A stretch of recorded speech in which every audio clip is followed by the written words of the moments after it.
اور فرمایا جس کو اکثر مسجد میں دیکھو تو اس کی ایماندار ہونے کی گواہی دو۔ تو فرمایا جو مسجدوں میں اکثر رہتے ہیں وہ مسجدوں کی کھونٹیں ہیں، فرشتے ان کے ہم نشیں ہوتے ہیں، جب وہ بیمار ہوتے ہیں تو فرشتے ان کی عیادت کرتے ہیں، اور جب وہ کسی کام میں لگتے ہیں تو فرشتے ان کے کاموں میں اعانت کرتے ہیں، ان کی مدد کرتے ہیں۔ اور فرمایا 7 قسم کے آدمی ہوں گے جو اللہ کے عرش کے سائے کے نیچے ہوں گے، کوئی اور سایہ نہیں ہوگا، نہ دیوار کا نہ درخت کا۔ اس میں ایک وہ آدمی بھی ہوگا جس کا دل مسجد میں اٹکا رہے، تھوڑی دیر کے لیے کسی ضرورت کے لیے گیا اور پھر خواہش کے کیسے مسجد میں پہنچ جاؤ۔ اور میرے محترم بھائیوں، مسلمان تو ایمان والا تو مسجد والا ہے، یہ بازاری نہیں ہے، یہ مسجد والا ہے، مسجد اس کا گھر ہے۔ تو اللہ نے کرم فرمایا، ہمیں مختلف مشاغل میں سے فارغ کر کے اپنے گھر میں بلایا، اور پھر میرے محترم بھائیوں اس مبارک عالی محنت کے لیے ہم جمع ہوئے ہیں کہ جس کو اللہ پاک نے، جس کے لیے اللہ نے انبیاء کو چنا، امام الانبیاء کو چنا، تاجدار مدینہ سرور کائنات صلی اللہ علیہ وسلم کو چنا۔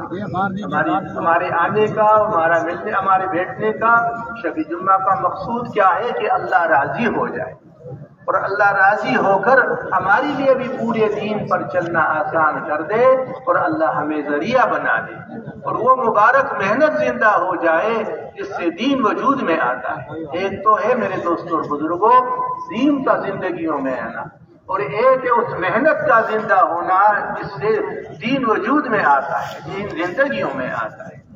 تو میرے محترم بھائیوں دوستوں بزرگوں، اللہ ہم سب کو قبول فرمائے، اللہ ہم سب سے کام لے لے، اور قبولیت اوپر سے آتی ہے۔ ہمارے بھائی محمد امین صاحب رحمۃ اللہ علیہ فرماتے تھے مشہور مت بنو مقبول بنو، قبولیت اوپر سے آتی ہے، آسمانوں سے۔ جبرائیل میں حضرت جبرائیل علیہ السلام کو اللہ فرماتے ہیں کہ جبرائیل میں نے فلانے سے محبت کر لی، تم بھی کر لو۔ پھر فرشتوں میں اعلان ہوتا ہے، پھر نیچے مخلوقات میں، میرے دوستو ہر دل میں اللہ پاک اس کی محبت ڈالتے ہیں۔ تو قبولیت اوپر سے چلتی ہے، اور فرمایا شہرت نیچے ہوتی ہے اور کچھ عرصے کے لیے ہوتی ہے اور شہرت ختم ہو جاتی ہے، قبولیت آسمانوں سے آتی ہے۔ اس لیے میرے محترم بھائیوں دل میں اللہ سے مانگنا کہ اللہ ہمیں اس مبارک محنت کے لیے قبول فرما، ہم سے کام لے لے، ہمیں ذریعہ بنا دے۔ میرے محترم بھائیوں دوستوں اور بزرگوں، اللہ رب العزت نے ہمیں اس دنیا میں بہت ہی تھوڑے وقت کے لیے بھیجا ہے۔ ہم دنیا میں رہنے کے لیے نہیں آئے، یہ ہمارا ٹھکانہ نہیں، یہ ہمارا اصل جگہ نہیں۔ اللہ نے ہمیں آخرت کی تیاری کے لیے دنیا میں بھیجا ہے۔ دنیا آخرت کی کھیتی ہے، اور کھیتی میں میرے دوستوں آدمی بجائی کرتا ہے، اور جو ڈالتا ہے وہی بوئے، جو بجائی کرتا ہے، جو بوتا ہے وہی کاٹتا ہے۔ اس لیے فرمایا دنیا آخرت کی کھیتی ہے، دنیا آخرت کی کھیتی ہے، اور جو کچھ اللہ پاک نے ہمیں دنیا میں عطا فرمایا ہے میرے دوستوں اور بزرگوں، یہ آخرت کو یہ میرے دوستوں اور بزرگوں آخرت کے لیے دیا ہے، یہ مرنے کے بعد کی زندگی کے لیے دیا ہے۔ دنیا تو مٹنے والی ہے، اور جو کچھ ہمارے پاس ہے یہ بھی ہم سے جانے والا ہے، یہ ہمیشہ ساتھ نہیں رہے گا۔ جوانی ساتھ نہیں ہوگی، مال ہمیشہ ساتھ نہیں ہوگا، یہ جو چیزیں ہمارے پاس ہے میرے دوستوں یہ ہماری نہیں ہے، یہ اللہ نے دیا ہے۔ بڑے فرماتے ہیں یہ امانت بھی ہے اور یہ نعمت بھی ہے، زندگی امانت بھی ہے اور زندگی نعمت بھی۔ اس امانت کا پوچھا جائے گا، کہ زندگی دی تھی اس کو کہاں لگایا۔ اور میرے دوستوں اور بزرگوں جوانی کا بہترین سرمایہ پوچھا جائے گا اس کو کہاں لگایا، مال کہاں سے کمایا، کہاں لگایا، اور جو تیرے پاس معلومات کی دین کے متعلق جو علم تھا اس پر کتنا عمل، کتنا زندگی میں لایا۔ تو یہ نعمتوں کے متعلق اللہ نے یہ نعمتیں دی ہے میرے محترم بھائیوں دوستوں اور بزرگوں، یہ آخرت کو بنانے کے لیے تھی، یہ دنیا بنانے کے لیے۔ دنیا تو پانی ہے، اور دنیا تو میرے دوستوں اور بزرگوں اللہ نے ہماری خدمت کے لیے بنایا۔ فرمایا تم آخرت کے لیے ہو، دنیا تمہاری لیے، تم دنیا کے لیے نہیں ہو، تم تو آخرت کے لیے ہو۔ اور فرمایا دنیا اس کی بلی جس سے اس کی آخرت بن جائے، اور دنیا اس کی بری جس سے اس کی آخرت بگڑ جائے، جس سے اس کی آخرت تو اس لیے میرے محترم بھائیوں، دنیا سے آخرت بنانا ہے، دنیا سے اپنے آخرت کو بنانا ہے، اور وہ میرے دوستوں اور بزرگوں اللہ نے اس میں ہمیں اس کا تعلق اللہ نے مال ملک چیزوں کے ساتھ نہیں رکھا، بلکہ میرے محترم بھائیوں دوستوں اور بزرگوں دو چیزیں فرمائے کہ ایک تو دل کا یقین درست کر لو اور بدن سے نکلنے والے عمل درست کر لو، تو دنیا کی زندگی میں بھی چین، سکون، راحت، اطمینان، مرجعیت، محبوبیت ملے گی، اور مرنے کے بعد جو ہمیشہ کی زندگی آنے والی ہے اس میں بھی کامیابی اللہ عطا فرمائے گی۔ اور میرے محترم بھائیوں دوستوں اور بزرگوں، اللہ پاک ہم پر بڑے مہربان ہیں، ہمارے رب ہے، ہمارے خالق اور مالک ہے، اور اس امت پر تو احسانات کی بارش کر دی، اتنے احسانات میرے محترم بھائیوں، جن کی زندگیاں برباد ہوئی، جن کی زندگیاں بگڑ گئی، ان کے قصے ان کو سنائے گئے کہ اے امت محمدیہ، ان لوگوں سے عبرت پکڑ لو، یہ ناکام لوگ تھے، یہ جن راستوں پر چلے انہوں نے اپنے راستوں کا تعین خود کیا، اللہ نے جو راستہ بتایا، اللہ کے نبی نے جو راستہ بتایا اس پر نہیں چلے، انہوں نے اپنے کامیابی کے راستے خود طے کیے، اور انہوں نے اپنے سوچ سے کامیابی کے میرے دوستوں اور بزرگوں سے چیزوں کو اپنایا۔ لیکن میرے محترم بھائیوں دوستوں، اللہ پاک نے بتایا کہ دیکھو یہ راستے نہیں ہیں، اس پر یہ پہلے لوگ گئے ہیں، یہ گزرے ان راستوں پر، یہ ناکامی کے راستے ہیں، ان پر یہ ناکام ہوئے۔ جنہوں نے اللہ کو چھوڑا، اللہ کے رسول کو چھوڑا، اپنی منمانی کی زندگی گزاری، چاہے وہ بادشاہت میں تھے تو ناکام ہوئے، چاہے وہ وزارت میں تو وہ ناکام ہوئے، چاہے وہ قوم سبا تھی وہ ناکام ہوئے۔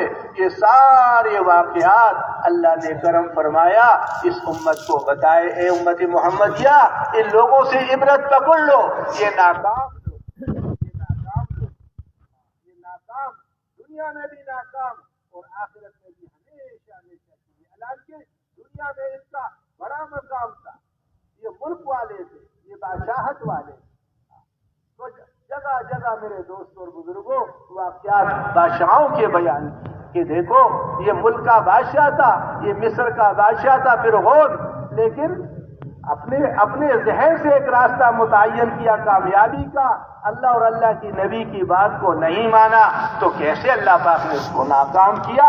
بادشاہت میں رہتے ہوئے اللہ نے اس کو کیسے ناکام کیا؟ یہ نمرود، اس سے عبرت پکڑ لو، کتنا بڑا بادشاہ تھا، لیکن اس نے وہ راستہ اختیار نہیں کیا جو اللہ نے بتایا، اللہ کے رسول نے بتایا، تو میرے محترم بھائیوں اس بادشاہت میں اللہ نے اس کو ناکام کر کے بتایا۔ اے امت محمدیہ، یہ وزیر تھے، یہ ملک کے بڑے بڑے وزیر تھے، شداد تھا، حمان تھا، اس سے عبرت پکڑ لو، دیکھو یہ کیسے ناکام ہوئے، سب کچھ ان کے پاس تھا لیکن سب کچھ کے ہوتے ہوئے یہ ناکام ہو گئے۔ اے امت محمدیہ، اگر تم کامیابی تعمیرات میں سمجھتے ہو تو قوم سمود کو دیکھو کیسے زبردست پہاڑ تراش کر انہوں نے مکانات بنائے تھے، اور ان کا یہ خیال تھا کہ نہ اوپر پہاڑوں میں پانی پہنچے گا نہ یہ ہوا سے ٹوٹیں گے، لیکن میرے محترم بھائیوں دوستوں اور بزرگوں جب زندگی بگڑ گئی اور اعمال بگڑ گئے، اللہ کے ساتھ تعلق کٹ گیا، تو ان سب کچھ کے ہوتے ہوئے اللہ پاک نے ان کو کیسے ختم کر دیا۔ ایک فرشتہ آیا، ایک چیخ ماری، سب کے کلیجے پھٹے، اللہ نے سب کو ختم کر دیا۔ اے امت محمدیہ، اگر تم کامیابی باغات میں سمجھتے ہو اور زمینداری میں سمجھتے ہو تو دیکھو قوم سبا سے عبرت پکڑ لو، کیسے زبردست بڑے بڑے ڈیم بنائے تھے، آبپاشی کا زبردست نظام تھا، اور جناب ان کے باغات تھے، اور ایسے گنے باغات کہ خالی ٹوکرا سر پر رکھ کر جب ان باغوں میں سے ان درختوں میں سے وہ نیچے گزرتے تو کسی شاخ کو ہلانے کی ضرورت نہیں ہوتی، وہ ٹوکرا خود بخود بھر جاتا۔ میرے محترم بھائیوں دوستوں اور بزرگوں، جب زندگی بگڑ گئی، اللہ کی نہیں مانی، اللہ کی چاہت پر زندگی نہیں گزاری، ان باغات میں اللہ نے ناکام کیا، ان ڈیموں کو اللہ نے پاڑا، اور ان سارے زارات اور سارے باغات کے نظام کو اللہ نے ان کا ختم کر دیا۔ قوم عاد طاقت والی قوم، اے امت محمدیہ یہ لوگ بھی گزرے، ان کا نعرہ تھا طاقت میں ہم سے بڑھ کر کون ہے، اور ایسے طاقتور تھے کہ کھجور کو ہاتھ سے پکڑتے تھے اور یوں ہلا کر جڑوں سمیت اکاڑ کر پھینک دیا کرتے تھے، اور ان کا نعرہ تھا ہم سے طاقت میں بڑھ کر کوئی نہیں ہے۔ لیکن میرے محترم بھائیوں، دوستوں اور بزرگوں، اس طاقت نے کیا کمال دکھایا، اس طاقت نے کیا کیا، اس کے ہوتے ہوئے اللہ نے ناکام کیا۔ ایسے ہوا اللہ نے چلائی، میرے دوستوں اور بزرگوں، یہ طاقتور لوگ ہواؤں میں اڑتے اور سر آپس میں مٹکوں کی طرح ٹکراتے تھے، فرمایا ایسے پڑے ہوئے تھے جیسے کھجور کے کٹے ہوئے تنے پڑے ہوئے ہیں۔ اللہ نے ایسے ناکام، اے لوگوں اس سے عبرت پکڑ لو، یہ ناکام لوگ تھے، یہ ان راستوں پر چلے ہیں، ان راستوں پر نہیں چلنا، یہ راستہ ناکامی کا ہے۔ اے امت محمدیہ یہ ناکام لوگوں کا راستہ تھا، اس راستے پر لوگ گئے ہیں، یہ ناکام ہو گئے۔ اللہ نے ہمیں سیدھا راستہ صراط مستقیم بتایا، یہ سیدھا راستہ ہے، اہدنا الصراط المستقیم، یہ سیدھا راستہ ہے۔ وہ سیدھا راستہ کیا ہے؟ اللہ اور اللہ کی رسول کی مان کر چلو، بس دو کام کر لو، ایک دل کا یقین درست کر لو، فرمایا جو بھی ہو، چاہے مرد ہو چاہے عورت ہو، اللہ کا کسی سے کوئی رشتہ نہیں، چاہے مرد ہو چاہے عورت ہو، اور اس کے دل کا یقین درست ہو، یقین کی جگہ دل ہے، دل کا ایمان بنا ہوا ہو، اور جسم سے نکلنے والے عمل درست ہو، تو فرمایا اس کو میں کامیاب زندگی دوں گا، خوشگوار زندگی دوں گا، اور آخرت میں بھی کامیابی ملے گی۔ اور جس نے میرے دین سے اغراض کیا، اپنے جسم کو غلط استعمال کیا، دل کی یقین کو بگاڑ دیا، تو پھر میرے دوستوں اور بزرگوں فرمایا جس نے میرے دین سے اغراض کر لیا تو اس کا کیا انجام؟ فرمایا جو ہے دنیا کی زندگی میں اس کی تنگ کر دوں گا، سب کچھ نظر آئے گا، صدارت بھی ہوگی، وزارت بھی ہوگی، مال بھی ہوگا، ملک بھی ہوگا، گاڑیاں بھی ہوگی، بڑا ریل پیل ہوگا، لیکن میرے محترم بھائیوں دوستوں اللہ زندگی تنگ کر دیتے ہیں۔ گھر کی زندگی، گھر سے بیزار، محلے سے بیزار، پڑوسی سے بیزار۔ ہمارے بھائی محمد امین صاحب رحمۃ اللہ علیہ مثال، بلکہ مولانا محمد عمر پالم پوری صاحب رحمۃ اللہ علیہ اکثر بیان میں مثال دیا کرتے تھے، اور بھائی محمد امین صاحب رحمۃ اللہ علیہ تو فرماتے تھے کہ دیکھو ایک آدمی نے سیب لایا اور سیب کے 2 ٹکڑے کر لیے، اور ایک ٹکڑا اس نے طوطے کو کھلایا، کس کو؟ طوطے کو پنجرے میں رکھا، اور ایک سیب کا ٹکڑا اس نے جا کر چوہے کو پنجرے میں رکھا۔ تو طوطے سے تو محبت ہے تو اس کو سیب کھلا رہا ہے، تو چوہے کو کیوں کھلا رہا ہے؟ ہاں جی، محبت ہے اس سے،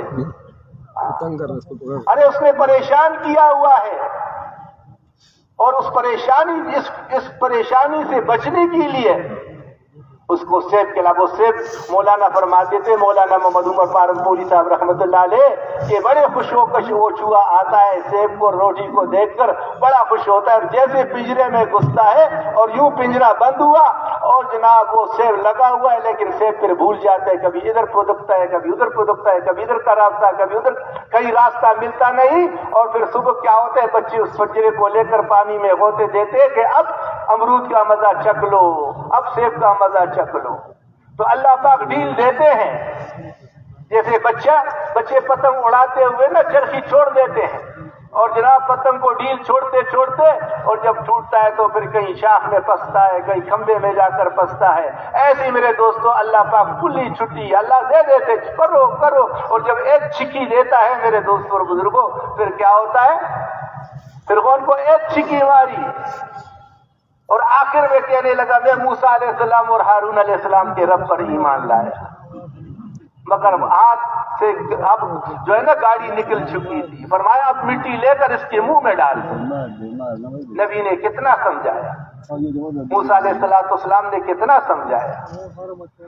8 قسم کے غضبات آئے، نہیں مکر جاتا تھا، چڑیوں کا غضب، خون کا غضب، مینڈکوں کا غضب، چوہوں کا غضب، چڑیوں کا غضب، اور میرے دوستوں اور بزرگوں آخر میں جب نہیں ہوا تو نہ بنی اسرائیل کو تلوار چلانی پڑی، نہ توپ چلانی پڑی۔ ہمارے مولانا محمد احمد صاحب رحمۃ اللہ علیہ فرماتے تھے کہ جو ہے باطل جو ہے وہ ضرب انسانی سے ختم نہیں ہوتا بلکہ ضرب ربانی سے ختم ہوتا ہے۔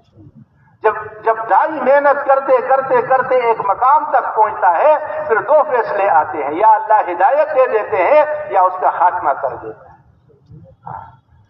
اللہ پاک ایک دم نہیں پکڑتا۔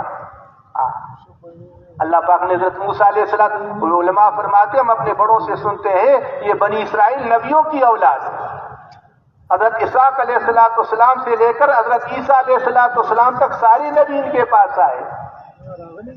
اور میرے محترم بھائیوں، جب یہ بگڑ گئے اللہ پاک نبی بھیجتے تھے، محنت ان پر کرتے تھے۔ جب نبی آتا اور میرے دوستوں ان پر محنت کرتی، ایمان میں اضافہ ہو جاتا، یہ دین پر چلنا شروع کر دیتے، اللہ کی رحمت برکتیں آتی۔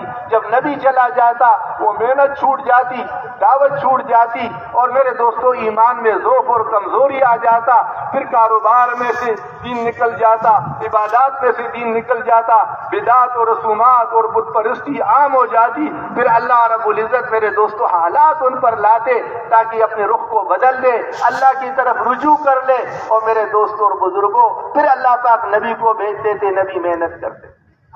بنی اسرائیل کے پاس اللہ پاک نے حضرت موسیٰ علیہ السلام کو بھیجا۔ مولانا محمد احمد صاحب رحمۃ اللہ علیہ فرماتے تھے موسیٰ علیہ السلام کے سامنے دو محنتیں تھیں، ایک تو بگڑے ہوئے مسلمان کی یہ رائے راست پر آ جائے، یہ جو حالات ان پر آئے، اور اللہ رب العزت نے جو ہے ایسے ظالم کو مسلط کر دیا کہ ان کے بچوں کو جو ہے وہ بچیوں کو خدمت کے لیے چھوڑتا رہا اور بچوں کو قتل کرتا رہا۔ اپنی ماؤں کی گود میں چھوٹے چھوٹے معصوم بچوں کو، ہزاروں بچوں کو ختم کر دیا، اس ڈر سے کہ موسیٰ علیہ السلام پیدا ہوگا اور میری بادشاہت ختم ہو جائے گی، ان بچوں کو بنی اسرائیل کے بچوں کو ختم کرتے جاؤ۔ اللہ کا ایک غضب تھا جو بے دینی کی وجہ سے، اللہ کی نافرمانی کی وجہ سے ان پر مسلط ہوا تھا۔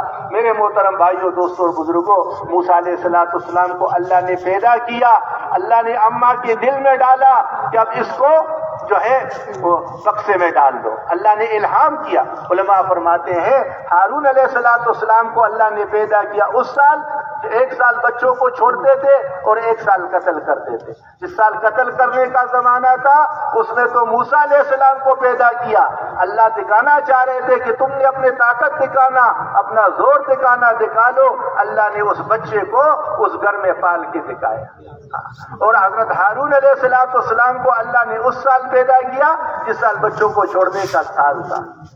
تو میرے محترم بھائیوں، ماں کے دل میں اللہ نے الہام کیا، اس نے بکسے میں ڈالا، بکسے کو دریا میں ڈالا، اور دریا میرے محترم بھائیوں، دوستوں اور بزرگوں سیدھا فرعون کے محل کے طرف، اور پھر ان کے کارندوں نے ان کو نکالا بچے کو، اور اللہ رب العزت کی شان، بہن کو بھی ساتھ میں ماں نے کر دیا، ممتا ہے، اور جو ہے وہ دل کا ٹکڑا بکسے میں ڈالا ہوا ہے۔ علماء فرماتے پہلے تو ایک موت تھی، اب بکسے کا بھی موت اور دریا بھی موت، پھر فرعون کا گھر بھی ایک خطرہ موت، جس کے لیے ہزاروں بچوں کو قتل کیا، اس کے گھر میں پہنچا کے دیکھا۔ پھر میرے محترم بھائیوں، اللہ پاک نے دلوں میں محبت ڈالی، بیوی کے دل میں محبت، اللہ رب العزت نے ان کو ماں کے، اللہ نے وعدہ کیا تھا کہ تو اس کو بکسے میں ڈال دے، میں تجھے تیرے گود میں اس کو واپس لوٹاؤں گا۔ اللہ نے واپس گود میں لوٹا کر میرے محترم بھائیوں، دوستوں اور بزرگوں اس کی جو ہے پرورش۔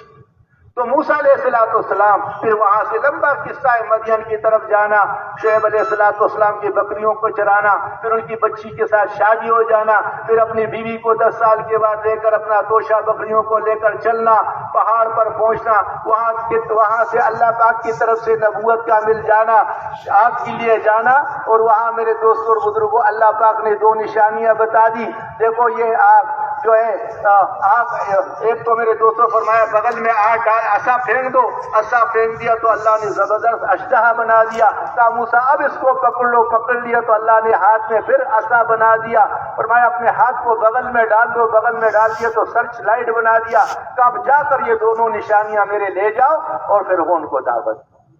موسیٰ علیہ السلام نے فرمایا یا اللہ میری تو زبان میں لکنت بھی ہے اور بڑا وہ سخت آدمی ہے، اور وہ اتنا سخت ہے کہ ہاتھوں پر کیل ٹھوک دیتا ہے اور اتنی سخت سزائیں دیتا ہے۔ اے اللہ میرے بھائی ہارون کو بھی میرے ساتھ اس کام میں، دعوت کے کام میں میرے بھائی کو بھی میری ساتھ شریک کر دو۔ تو علماء فرماتے ہیں ایک بھائی کو مانگا دعوت کے کام کے لیے، اللہ نے ہم پر کرم فرمایا، اللہ پاک نے ہمیں حضور پاک علیہ الصلوۃ والسلام کی امت میں پیدا کر کے دعوت والا کام عطا فرمایا، امام الانبیاء والا کام عطا فرمایا۔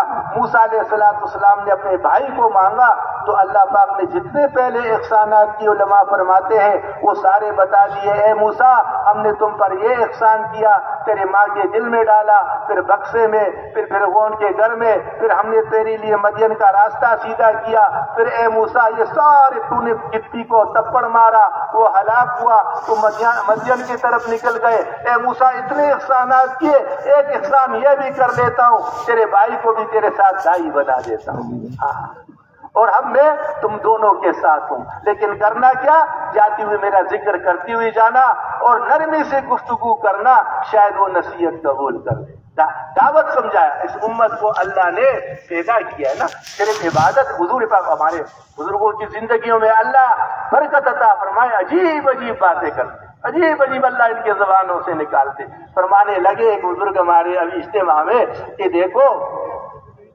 مقیم کی جب نماز ہوتی ہے اور پیچھے جو ہے اس کے مسافر بھی نماز پڑھے تو اس کو بھی پوری نماز پڑھنی پڑے گی۔ اگر وہ 2 رکعت پڑھ کر سلام پھیر دے گا تو اس کی نماز ہو جائے گی۔ تو فرمائے جو مقیم کی نماز وہ اس کی نماز۔ حضور پاک علیہ السلام اور امام کیا، جب رکوع میں جاتے تو یہ بھی رکوع میں جاتے، جب وہ قیام میں ہوتے تو یہ بھی قیام، جب وہ بھی سجدے میں تو یہ بھی سجدے میں، جو امام کر رہے وہی کر رہے۔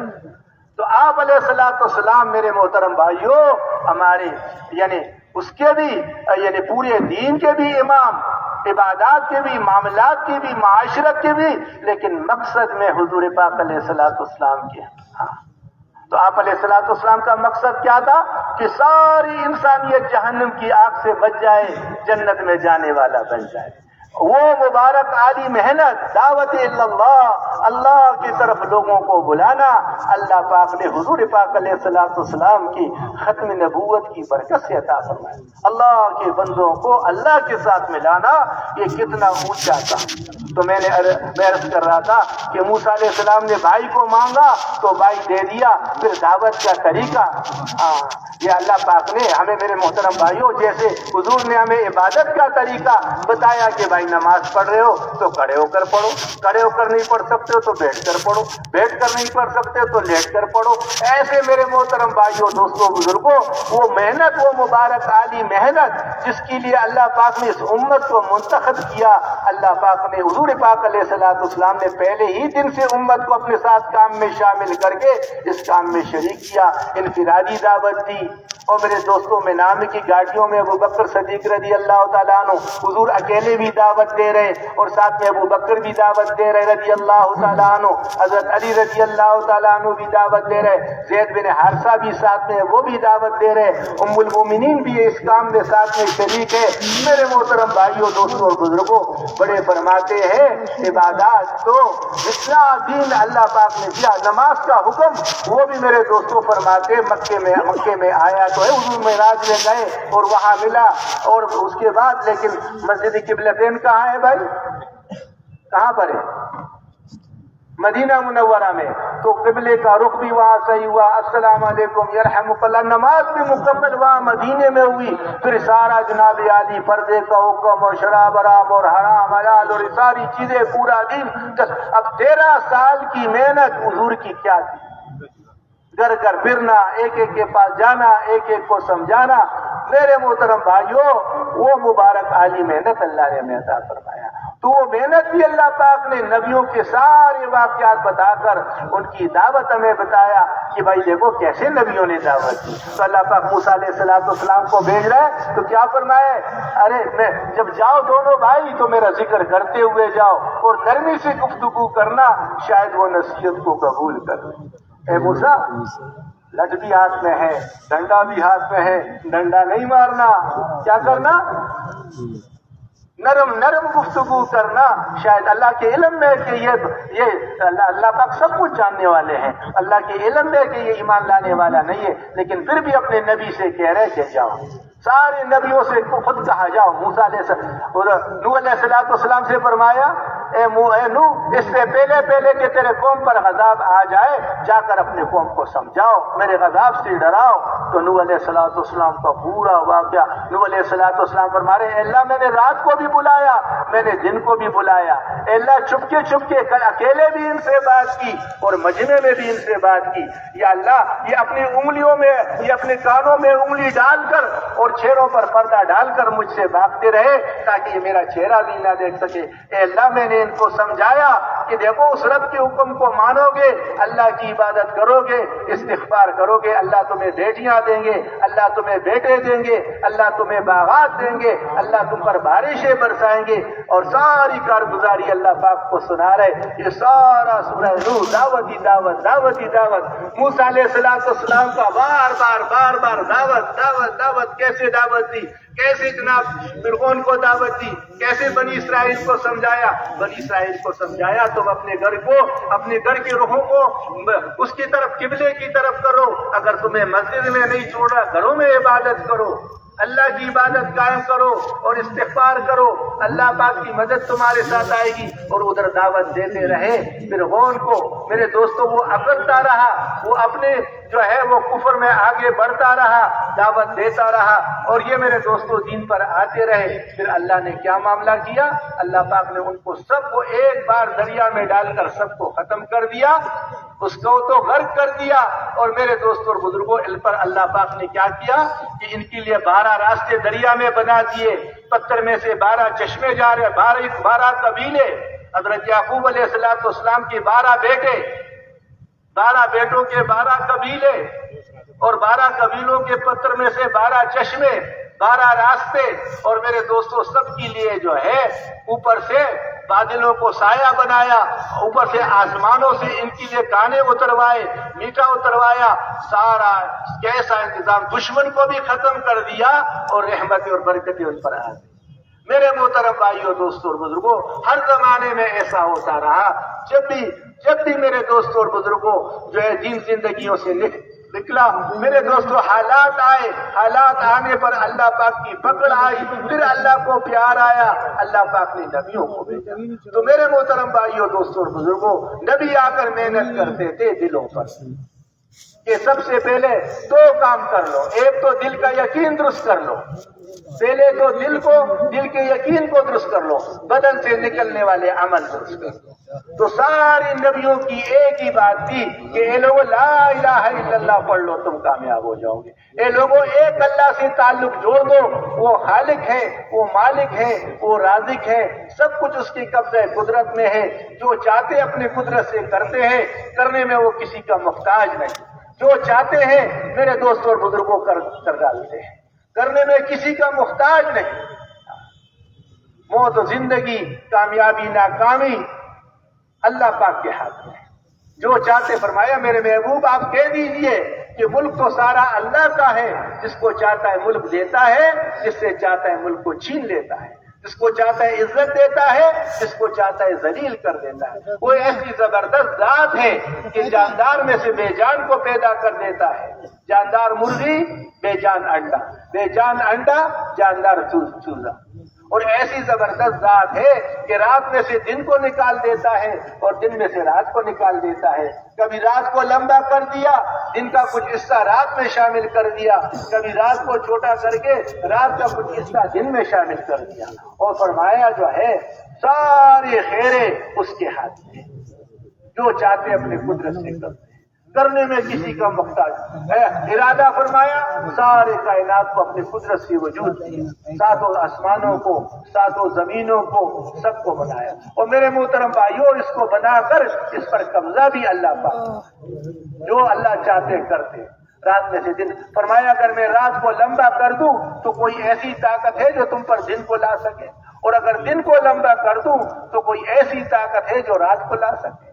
تو وہ ذات ہے جو سارے کائنات کو چلاتی ہے۔ نبیوں نے میرے دوستوں اور بزرگوں یہ دعوت دی جہاں بھی گئے یہ دعوت دی. ابراہیم علیہ السلام نے نمرود کو دعوت دی. کہا تیرا رب کیا کرتا ہے؟ کہا میرا رب وہ ذات ہے جس کے ہاتھ میں موت اور زندگی ہے. موت و زندگی کا مالک اللہ ہے. یہ کون سا مشکل کام، یہ میں بھی کر سکتا ہوں. ایک کو پھانسی پہ چڑھا دیا، دوسرے کو چھوڑ دیا. کہا دیکھو اس کو زندگی دے دی اور اس کو موت دے دی. ابراہیم علیہ السلام نے فرمایا میرا رب اس سورج کو مشرق سے نکالتا ہے اور مغرب میں ڈالتا ہے.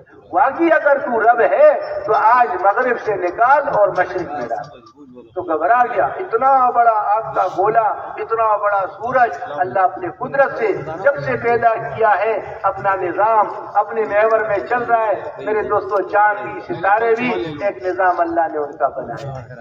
ابراہیم علیہ السلام نے فرمایا اے اللہ تو مردوں کو کیسے زندہ کرے گا؟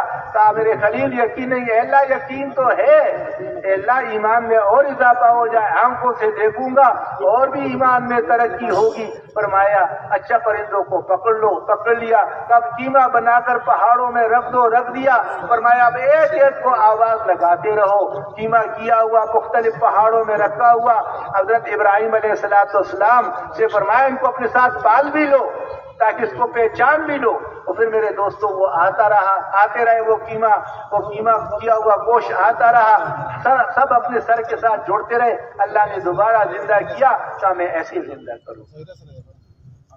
حضرت عزیر علیہ السلام راستے پر جا رہے، ایک آبادی کو دیکھا، اجڑی ہوئی آبادی ہے، چھت گرے ہوئے ہیں. دل میں آیا یا اللہ یہ کیسے آباد ہوں گے، یہ لوگ کیسے زندہ ہوں گے. وہاں گدھا بھی ساتھ اور جناب توشا بھی ساتھ. اللہ پاک نے ادھر سلا دیا. 100 سال مرے رہے. 100 سال کے بعد اٹھایا. کہا کتنے عرصے مرے رہے یا اللہ؟ دن تھا یا اس کا کچھ حصہ تھا؟ فرمایا اپنے توشے پر تو نگاہ ڈالو. جب توشے پر نظر ڈالا بالکل تازہ. اللہ دکھا رہے اپنی قدرت کو. جو جلدی کل میں سڑنے والی چیز ہے اللہ نے اس کو تازہ رکھا ہوا ہے. کھانا تازہ پڑا ہوا. اب اپنے گدھے پر نگاہ ڈالو. گدھا کہاں گیا؟ گدھا بالکل ختم. وہ سیدھا چھورا. اللہ رب العزت نے حضرت عزیر علیہ السلام کے سامنے سارے ذروں کو جمع کیا، ہڈیوں کو بنایا، ڈھانچہ کھڑا کیا، چمڑا چڑھایا. کہ میں ایسے زندہ کروں، ایسے زندہ کروں. تو میرے محترم بھائیوں دوستوں اور بزرگوں، جو اللہ پاک چاہتے اپنے قدرت سے کرتے ہیں، کرنے میں کسی کا محتاج نہیں. حضرت زکریا علیہ السلام، حضرت مریم ان کی کفالت میں تھی. ان کے خالو تھے. ان کی ماں نے منت مانی کہ اللہ جب بچہ ہوگا تیرے نام پر اس کو وقف کروں گا. اللہ نے بچی دے دی. اے اللہ میں نے تو بیٹا مانگا تھا. اے اللہ بچہ مانگا تھا، بچہ ہی بیٹی بہتر تو اس کو دے دیا.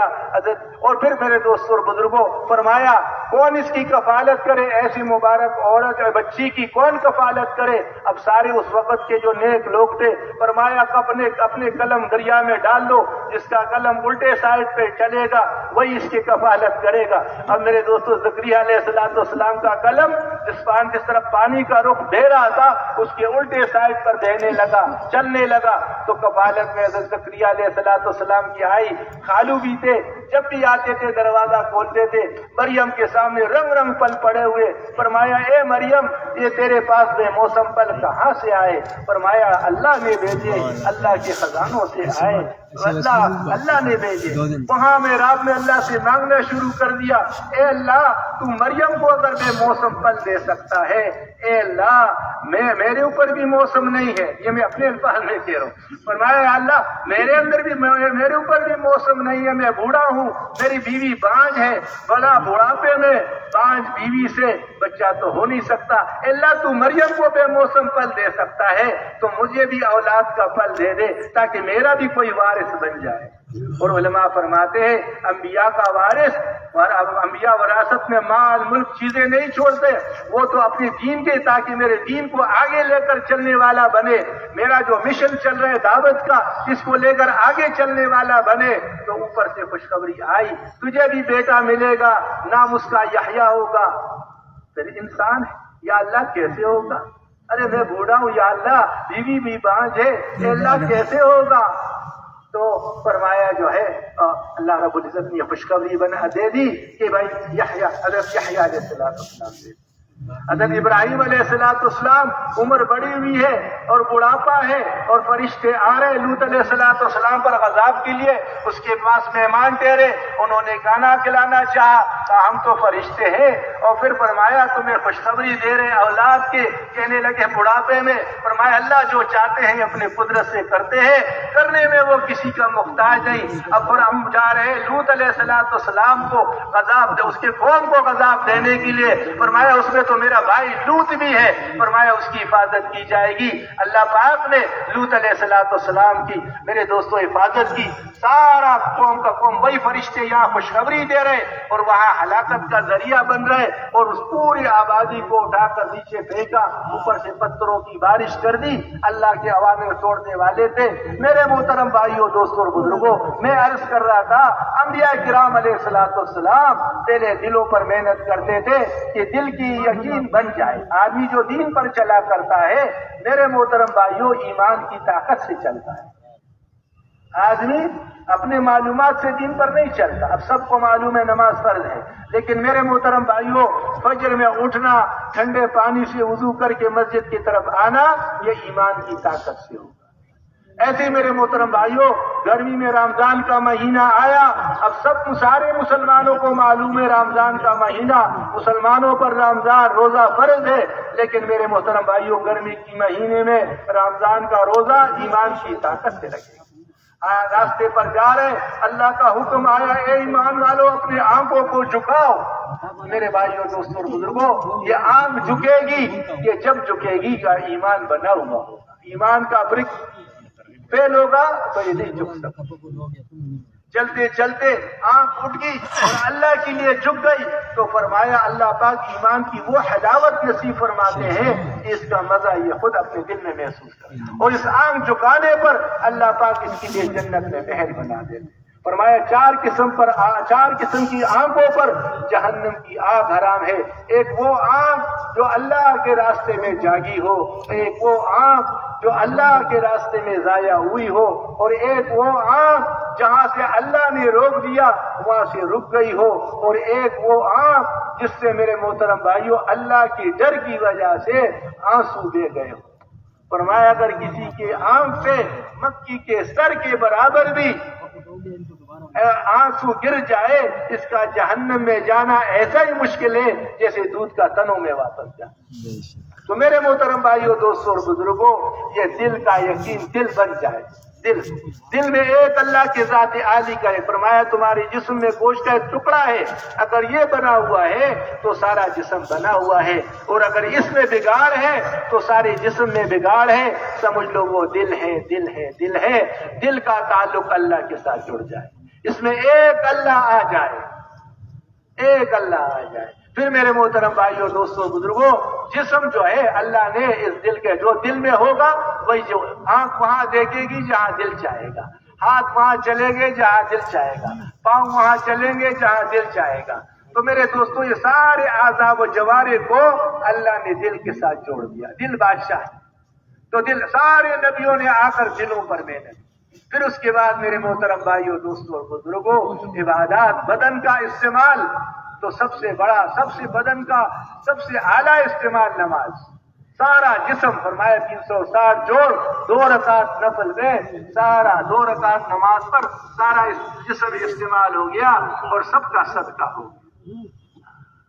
تو اللہ نے میرے دوستوں اور بزرگوں یہ اعضاء و جوارح کو دل کے ساتھ جوڑا ہے۔ دل بنا ہوا ہوگا تو میرے دوستوں آدمی دین پر چلے گا، اور دل میرے دوستوں دل میں دل کا اب ایمان سب کے ہیں۔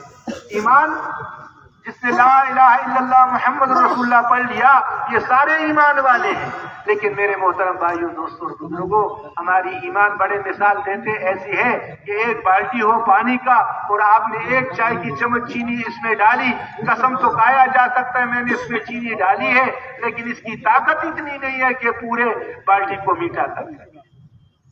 میرے محترم بھائیوں اب ایمان کو بنانا، ایمان کو بڑھانا تاکہ یہ پورے دین پر آ جائے۔ ایک آدمی دکان پہ بیٹھا ہوا ہے میرے محترم بھائیوں ایمان والا ہے، آذان کی آواز ہو گئی اللہ اکبر اللہ اکبر، اللہ اکبر اللہ اکبر، اللہ جبرائیل سے بڑے، اللہ میکائیل سے بڑے، اللہ اسرافیل سے بڑے، اللہ پاک جو ہے اسرافیل سے بڑے، اور اللہ پاک اسرائیل سے بڑے، اللہ پاک مشرق سے بڑے، مغرب سے بڑے، شمال سے بڑے، جنوب سے بڑے۔ اے انسانوں آ جاؤ اللہ کی طرف، اب تمہیں کامیابی یہاں ملے گی، یہاں سے فلاح اور کامیابی ہے، آ جاؤ نماز کے لیے۔ اب میرے محترم بھائیو، ایمان بنا ہوا ہوگا تو یہ شٹر بند کر کے مسجد کی طرف آئے گا۔ اب مسجد میں آ گیا اور جناب قرآن پاک کی تلاوت کر رہا ہے اور تلاوت میں لگا ہوا ہے اور نماز پڑھ رہے ہیں، لیکن میرے دوستوں اور بزرگوں اب قد قامت الصلاۃ، اب جماعت کھڑی ہو گئی۔ اب قرآن بڑا اونچا عمل تھا، بیوی بچوں کے لیے کمانا دکان میں، وہ بھی اللہ پاک کا حکم تھا، اپنے بچوں کے لیے حلال کماؤ، اوپر کا ہاتھ نیچے کے ہاتھ سے افضل ہے، لیکن بڑا حکم آ گیا، اب اس کو چھوڑ کر مسجد میں آ جاؤ۔ مسجد میں آ گیا، نفل پڑھ رہا تھا، تلاوت کر رہا، اب جماعت اس سے بڑا عمل آ گیا، جماعت کھڑی ہو گئی۔ اب میرے دوستوں اور بزرگوں کیا ہوا؟ اب اس نے اس کو چھوڑ کر نماز میں داخل ہو گیا۔ لیکن اگر نماز پڑھ رہا ہے اور صاحب پڑوس کے گھر میں آگ لگ گئی، اب بچے جل رہے، عورتیں جل رہے، اب کیا کرے گا بھائی؟ کیا کرے گا؟ نماز کو چھوڑ کر ان کو بچائے گا۔ ایک آدمی نماز پڑھ رہے ہیں، سامنے سے کنواں ہے، اس میں ایک اندھا آ کر گر رہا ہے، اس کو نظر آ رہا ہے کہ یہ کنویں میں جانے والا ہے، تو کیا کرنا چاہیے اس کو؟ اس کو، اور اگر وہ کنویں میں گر گیا تو ایمان والا ہوگا تو مر جائے گا، تو جنت میں چلا جائے گا۔ میرے محترم بھائیوں دوستوں اور بزرگوں، اب دیکھنا یہ ہے کہ ہمیں ہم کس کو مقدم کرے، کس کو مؤخر کرے، کس کو آگے کرے۔ صحابہ اس کو سمجھتے، کیا مقدم کیا مؤخر۔ اس لیے میرے محترم بھائیوں دوستوں اور بزرگوں، آپ علیہ الصلوۃ والسلام نے غم دلوں میں ڈالا تھا کہ ساری کی ساری انسانیت جہنم کی آگ سے بچ جائے، جنت میں جانے والا بن جائے۔ ہمارے سامنے کوئی ایک کتے کے بچے کو لا کر آگ میں ڈالے گا تو کوئی برداشت کرے گا؟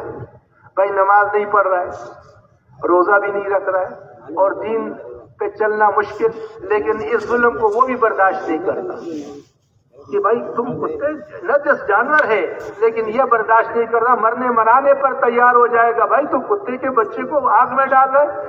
آج میرے محترم بھائیوں، آج کے دن میں کتنے غیر مسلم بغیر ایمان کے دنیا سے گئے ہوں گے، تو فرمایا جو دنیا سے بغیر ایمان کا چلا گیا، اب بتاؤ کہاں جائے گا۔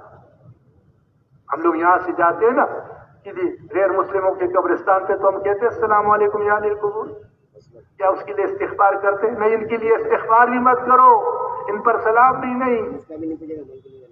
یہ تو وہ موت آتی ہی مصیبت میں پھنس گیا۔ اب ساری انسانیت، مولانا فہیم صاحب اللہ پاک ان کو صحت عطا فرمائے، فرمانے لگے، حاجی صاحب ایک بار رات کو 2-3 بجے کے قریب اٹھ گئے اور پھر فرمانے لگے، مولوی فہیم یہ بتاؤ کہ یہ کفار کی بھی، یہ مشرکین کا بھی کوئی راستہ ہے جہنم سے نکلنے کا؟ یہ کیسے نکلیں گے؟ ان کا کیا ہوگا؟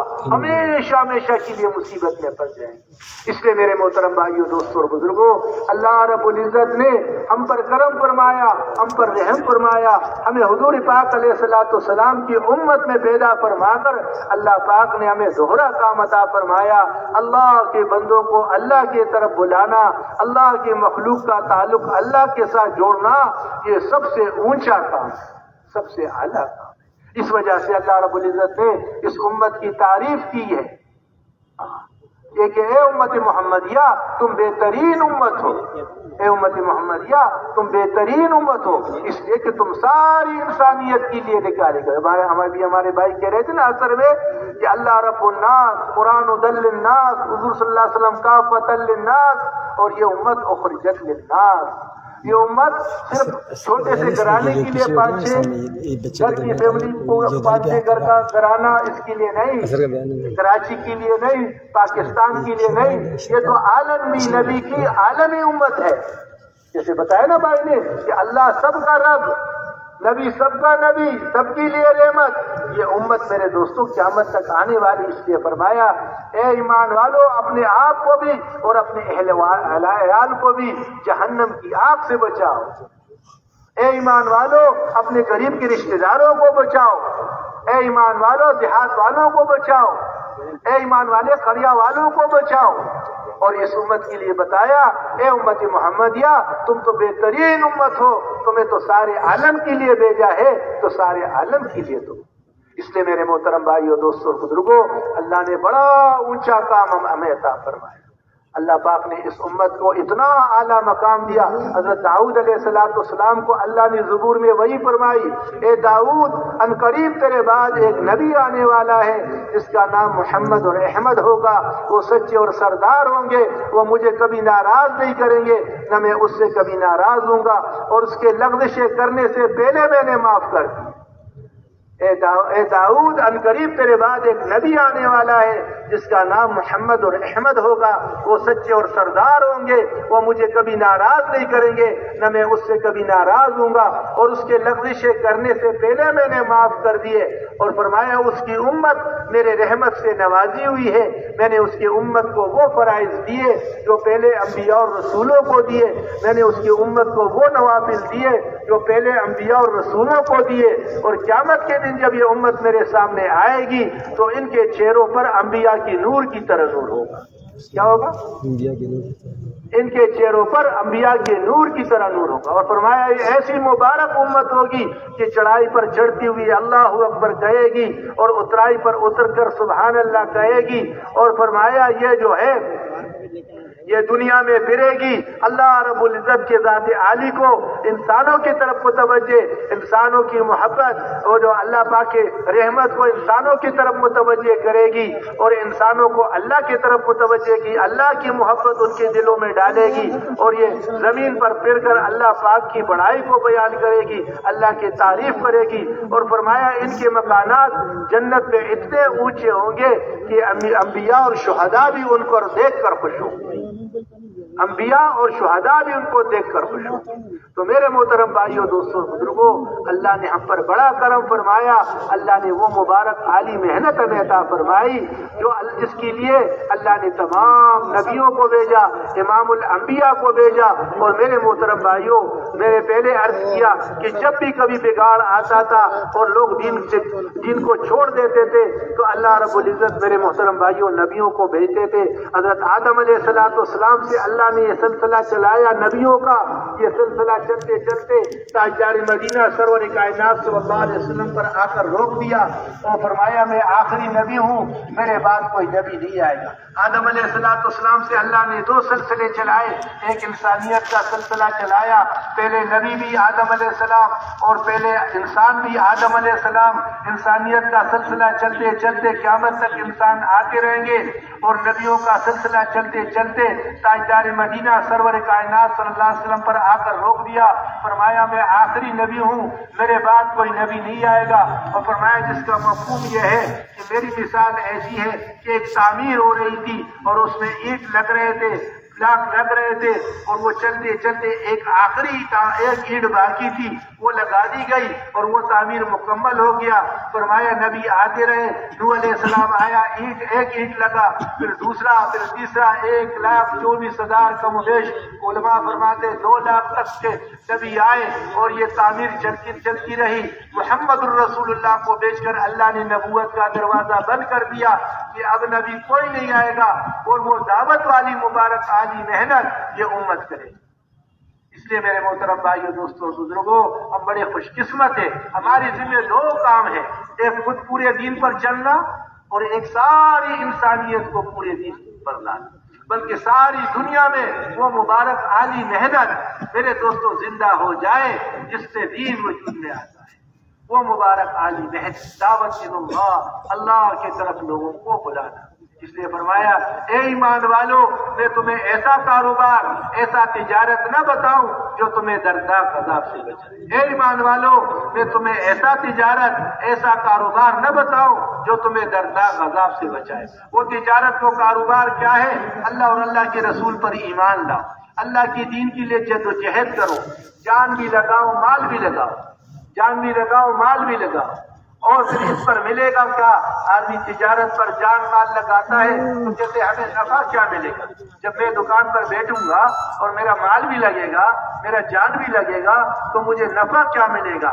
تو فرمایا جب تم جان اور مال کو لگاؤ گے تو سب سے پہلے نفع یہ ہے کہ تمہارے گناہوں کو بخش دوں گا، پھر تمہیں ایسے جنت میں داخل کروں گا جس میں تخت بچھے ہوئے ہوں گے اور اس کے نیچے نہریں بہتی ہوئے ہوں گے، اور اس میں تمہاری لیے پاکیزہ مکانات ہوں گے، پاکیزہ مکان، ایسے مکان نہیں ایک سونے کی ایک چاندی کی مشک و زعفران کے گارے سے وہ بنا ہوا کستوری کی اس کی زمین، ایک محل کے 70,000 کمرے، 70,000 کمروں کے 70,000 دروازے، ہر دروازے میں حور، ہر حور کے 70 جوڑے، ہر جوڑے پر الگ جوڑا نظر آئے، پھر جسم نظر آئے، جسم میں میرے دوستوں اور بزرگوں جسم میں دل نظر آئے، دل میں جنتی کی محبت نظر آئے۔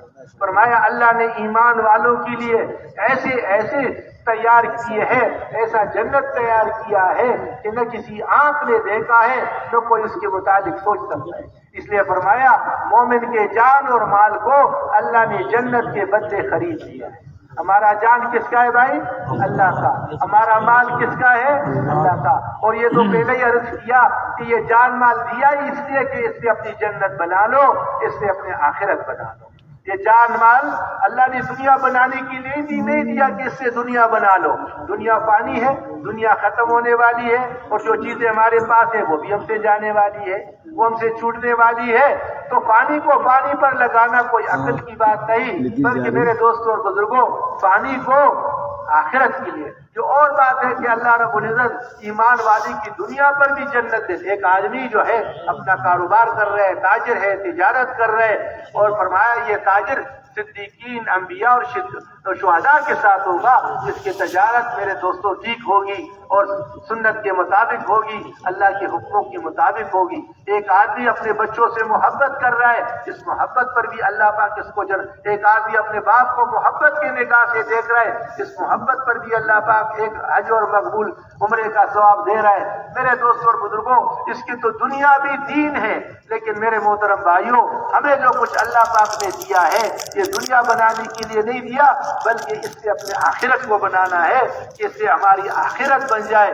اولاد اللہ نے دیا ہے، اس لیے دیا ہے ان کی ایسی تربیت ہو جائے تاکہ اس سے ہماری جنت بن جائے۔ مال اللہ نے دیا ہے ایسے لگ جائے کہ اس سے ہماری آخرت بن جائے۔ اور میرے محترم بھائیوں، دوستوں اور بزرگوں، آداب و جوارح اللہ نے دی ہے کہ ایسے استعمال ہو جائے، وہاں استعمال ہو جائے جہاں استعمال ہونے کا اللہ نے حکم دیا ہے، اور جہاں سے اللہ نے روکا ہے وہاں سے رک جائے، جسم صحیح استعمال ہوگا تو میرے محترم بھائیوں، دوستوں اور بزرگوں، اس پر ہماری آخرت بنے گی۔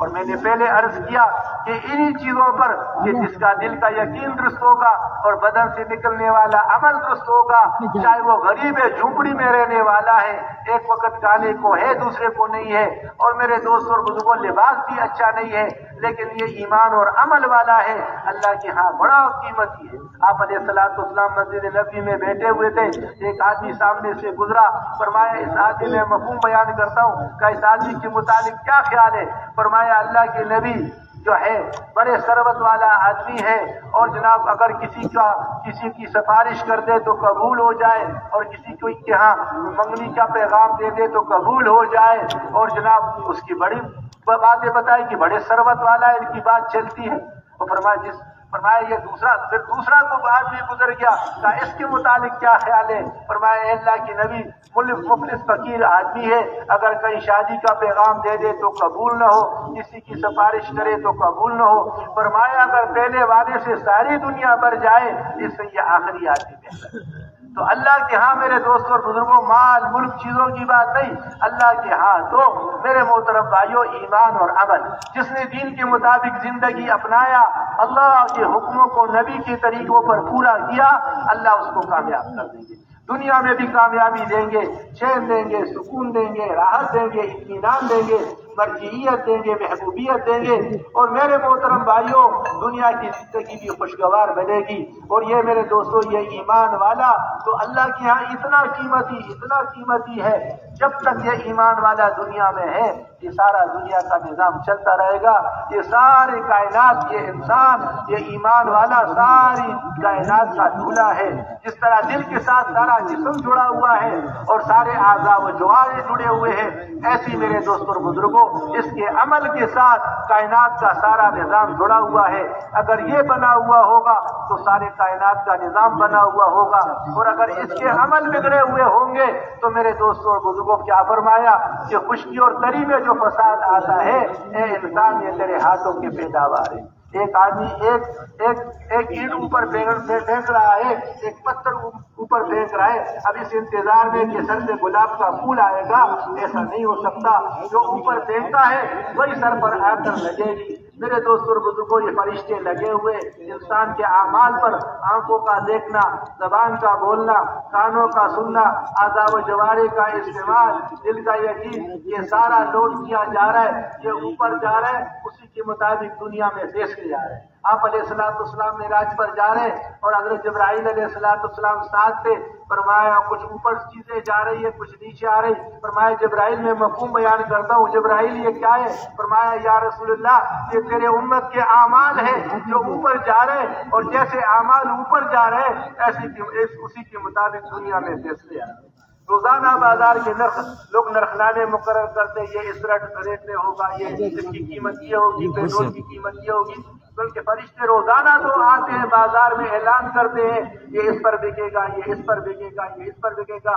میرے دوست اور بزرگوں, یہ ایمان والا اور یہ جناب عالی انسان دین پر ہوگا, اللہ کے اوامر کو نبی کے مبارک طریقے سے پورا کرے گا, دین وجود میں آئے گا, تو میرے دوستوں دنیا میں امن ہوگا, چین ہوگا, سکون ہوگا, راحت ہوگا. اس کی اپنی انفرادی زندگی بھی اچھی ہوگی, اجتماعی زندگی بھی اچھی ہوگی, بلکہ میرے دوستوں جاندار بھی محفوظ ہوں گے, جانور چرند پرند وہ بھی محفوظ ہوں گے, یہاں تک کہ غیر مسلم کافر وہ بھی صحیح خوشحال دنیا کی زندگی ان کی اچھی ہوگی, آفتیں اور مصیبتیں ان پر نہیں آئے گی. وہ الگ بات ہے کہ قیامت مرنے کے بعد ان کا معاملہ الگ ہے, لیکن دنیا میں ایمان والے اگر دین پر چلیں گے, اس پر دین کی چلنے پر کی برکت سے اس کی اپنی دنیا بھی بنے گی, ان کی انفرادی زندگی بھی بنے گی, ان کی اجتماعی زندگی بھی بنے گی. اور میرے دوستوں اور بزرگوں, سارے کائنات کے نظام کو اللہ نے بنایا اس کے لیے مسخر کیا جائے گا, جو کچھ یہ چاہے گا اس کے مطابق ہوگا. جیسے صحابہ کرام رضی اللہ عنہ اجمعین نے میرے محترم بھائیوں جان اور مال کو اللہ کی دین کے لیے لگایا, ہر قسم کی قربانیاں دی. پھر ہم اور آپ سنتے ہیں جنگل کے بھیڑیے آ کر مسجد نبی میں بیٹھتے ہیں, یا رسول اللہ یہ صحابہ کی بکریاں چرتی ہیں, اور جناب ہم اس پر جا کر جو ہے حملہ کر کے اس میں سے بکریاں لے لیتے ہیں اور چھین لیتے ہیں. یا رسول اللہ اگر یہ صحابہ ہمارے لیے کوئی حصہ مقرر کر دے تو ہم زبردستی چھینا جبتی نہیں کریں گے, یہ اپنا کوئی حصہ مقرر کر دے.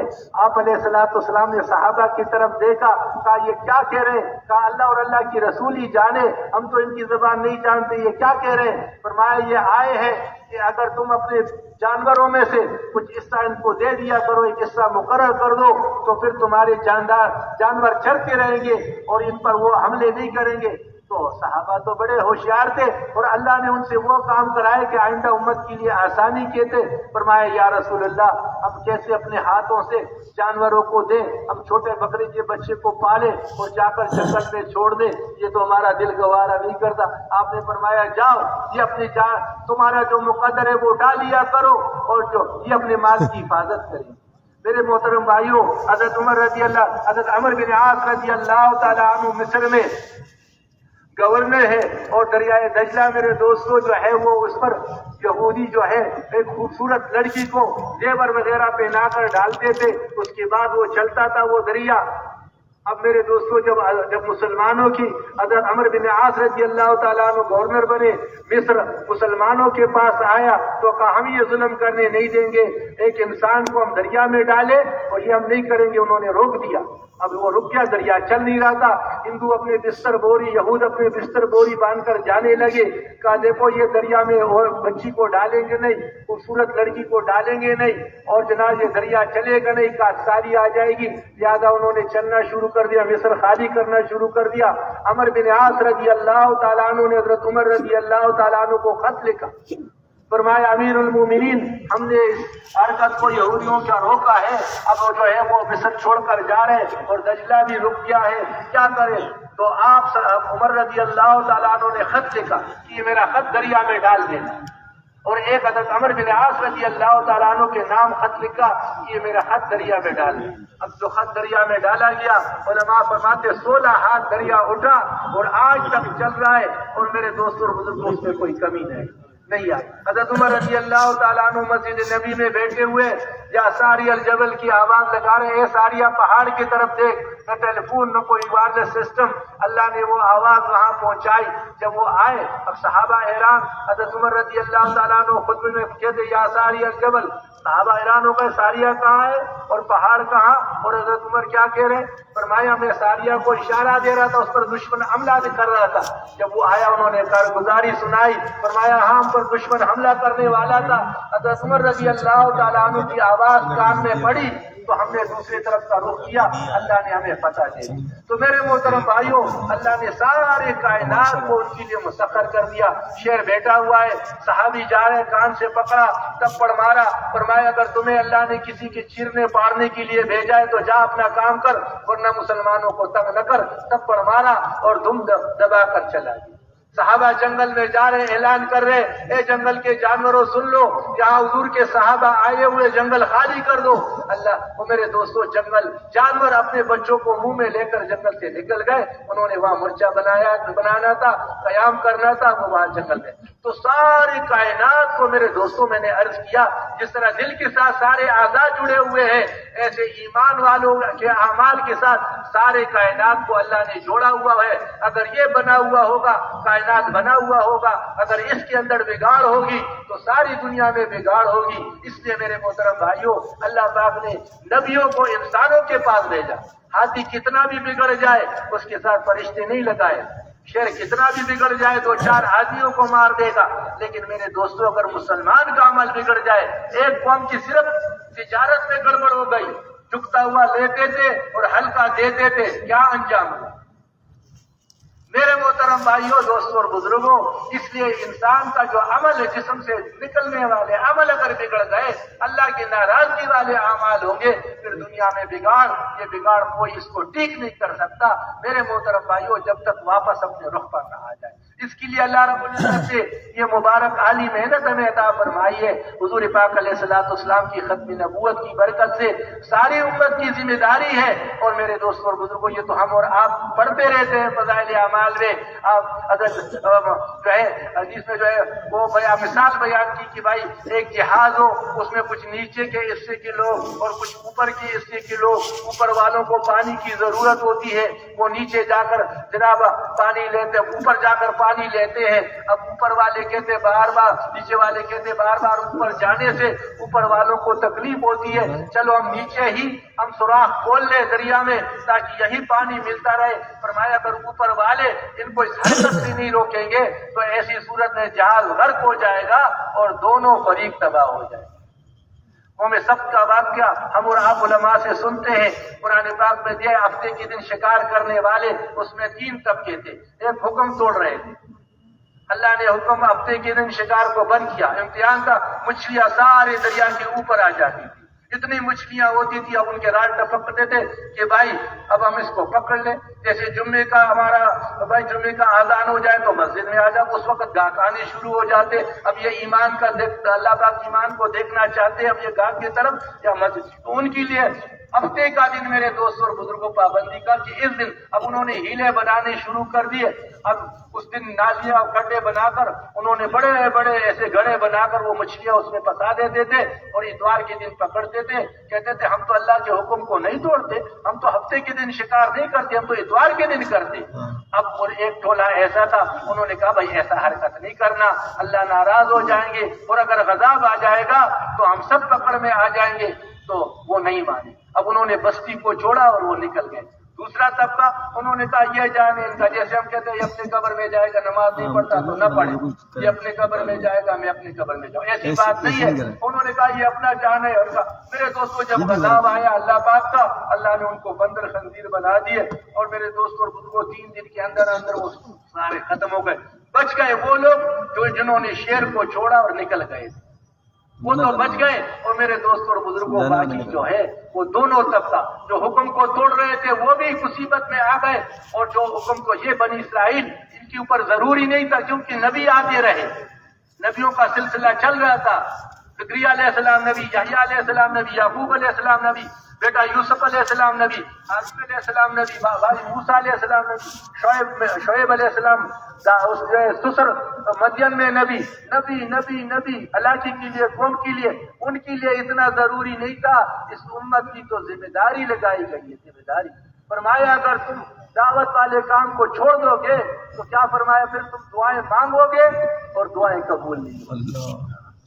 تم دعائیں مانگو گے اور دعائیں قبول نہیں. میرے محترم مفتی صاحب ایک بار فرمانے لگے، مفتی زین العابدین صاحب رحمۃ اللہ علیہ، فرمایا ایک مارکیٹ ہے، اس مارکیٹ میں ایک آدمی نے چوکیدار کو مقرر کیا کہ بھائی تمہیں اتنی تنخواہ دیں گے، اس مارکیٹ میں چوکیداری کرو. تو اگر اس مارکیٹ میں چوری ہو جائے تو کس کو پکڑے گا بھائی؟ اب وہ چوکیدار کہتے ہیں میں حاجی ہوں، میں نمازی ہوں، میں تاج گزار ہوں، میں نے آپ کی چوری نہیں کی. تو اس کا یہ جواب درست ہے؟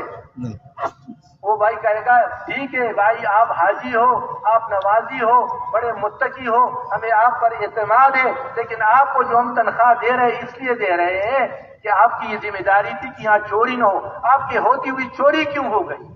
ایسی میرے دوستوں فرمایا اگر اس امت کو اللہ پاک کھڑا کر دے آخرت میں کہ اے امت محمدیہ، یہ ساری انسانیت جہنم کی طرف جا رہی تھی، اے امت محمدیہ تم نے کیا کیا؟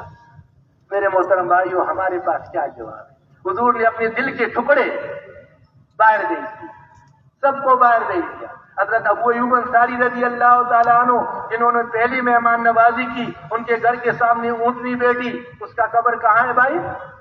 استنبول ترکی میں ہے. حضرت جعفر دل کا ٹکڑا چچا زاد بھائی، قبر کہاں ہے بھائی؟ عبداللہ بن رواحہ کا قبر کہاں ہے؟ حضرت بلال مسجد نبوی کا مؤذن، اس کا قبر کہاں ہے؟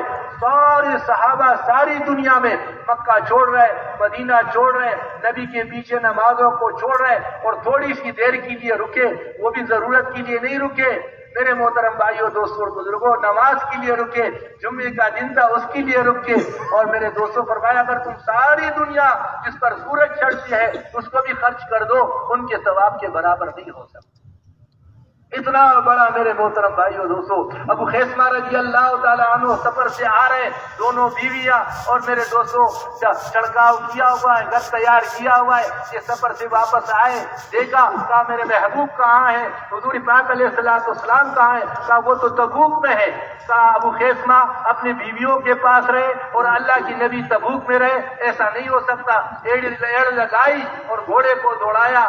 پھر کا حضور نے دور سے بولا وہ ابو خیثمہ آ رہا ہے. میرے محترم بھائیوں، شادی تیار ہے اور جناب بازار میں سامان لینے کے لیے جا رہے، نکل شادی غسل کیا، غسل بچوں بیوی گھر والوں سے ملے، ابھی غسل بھی نہیں ہوا اور اتنی بھی طاقت، اتنی بھی برداشت نہیں کر سکے، ایسے چلے گئے.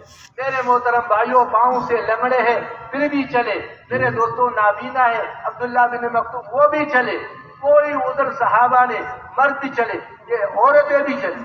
وہ اس میں جزیرۃ القبرص میں حضرت ام حرام رضی اللہ تعالیٰ عنہ کا قبر. ایک قبر ادھر ترکی ہے استنبول میں، تو حضرت ابو ایوب انصاری کا قبر ہے وہاں جزیرۃ القبرص یونان کی طرف.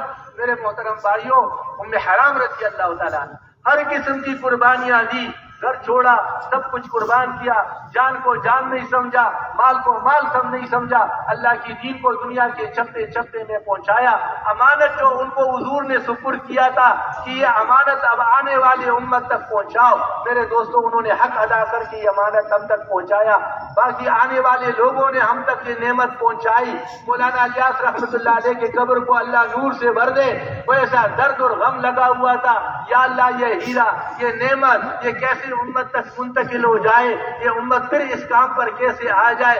جو بنیاد ہے جس کی وجہ سے ایمان میں ترقی، اعمال میں ترقی، پورا دین زندہ ہوگا، ام الحسنات ہے اور جو ہے فرمایا تسخیر عالم کا نسخہ ہے. یا اللہ یہ کیسے شروع ہو جائے، ایسا درد، ایسا غم، ایک آدمی رونے دھونے والا ساری دنیا میں. میرے دوستوں اور بزرگوں ہلچل مچ گیا کہ نہیں مچا؟ اللہ ہمیں بھی ایسا غم نصیب فرما دے. اس کے لیے میرے محترم بھائیوں یہ ہمارے تقاضے ہیں، اللہ کے راستے میں نکلنا. اب اللہ نے کرم فرمایا، آپ حضرات کی نقل و حرکت ہے ماشاءاللہ، ساتھی قربانیاں دیتے ہیں، کیسی کیسی قربانیاں دے کر ماشاءاللہ ملکوں میں جاتے ہیں. اور ماشاءاللہ ساری دنیا سے ماشاءاللہ لوگ ہمارے پاس ابھی فرما رہے تھے کہ 100 سے زیادہ کے ممالک کے لوگ ماشاءاللہ کراچی کی اجتماع میں آئے، پھر ان کے ساتھ اس کے رائمنڈ کی اجتماع میں آئے، پھر ان کے ساتھ اللہ کے فضل و کرم سے جماعتیں بنی، اور بھائی پورے ملک میں ماشاءاللہ بیرون کی جماعتیں اب ان کی نصرتیں بھی ہو رہی ہیں، وہ وصولیاں بھی کر رہے، اور اسی طرح اور ملکوں کے لیے، اندرون کے لیے، بیرون کے لیے جماعتیں بن گئی۔ اللہ نے کرم فرمایا، اللہ نے ہمیں کراچی کا اجتماع بھی دے دیا۔ اب کراچی کا اجتماع کب ہے بھائی؟ 25 ہاں جی، ہاں 25 پہلے تاریخ ہے، اب 25 کے اثر کو شروع ہوگا، 26 27 28۔ اب اجتماع تو اس وقت شروع ہو گیا جب اس کی تاریخیں مکمل ہو۔ وہ 3 دن تو میرے دوستوں وہ تشکیل کی دن ہے، اس میں تو جماعتیں نکلے گی۔ ہم ایسی محنت کریں، اللہ پاک ہمارے بڑوں کو جزائے خیر دے۔ 4,000 جماعتیں مانگی، اتنی مساجد، ارے کراچی تو مسجدوں کا شہر ہے۔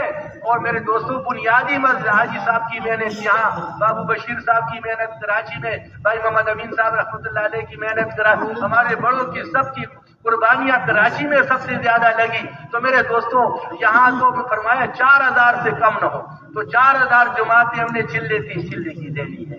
اجتماع کی تاریخیں تو مل گئی، لیکن میرے دوستوں یہ ہدف ہم نے پورا کرنا ہے۔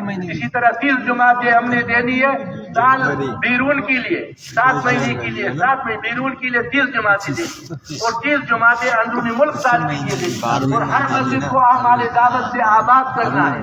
کوئی مسجد اللہ کا گھر اور اعمال سے خالی رہے، جس طرح مسجد نبی 24 گھنٹے اعمال سے آباد رہتی تھی، ایسے ہماری ہر مسجد اعمال سے آباد ہو جائے، اور ہر گھر میں میرے دوستوں اعمال دعوت شروع ہو جائے، ہر گھر میں تعلیم کا حلقہ ہو، ہر گھر میں میرے دوستوں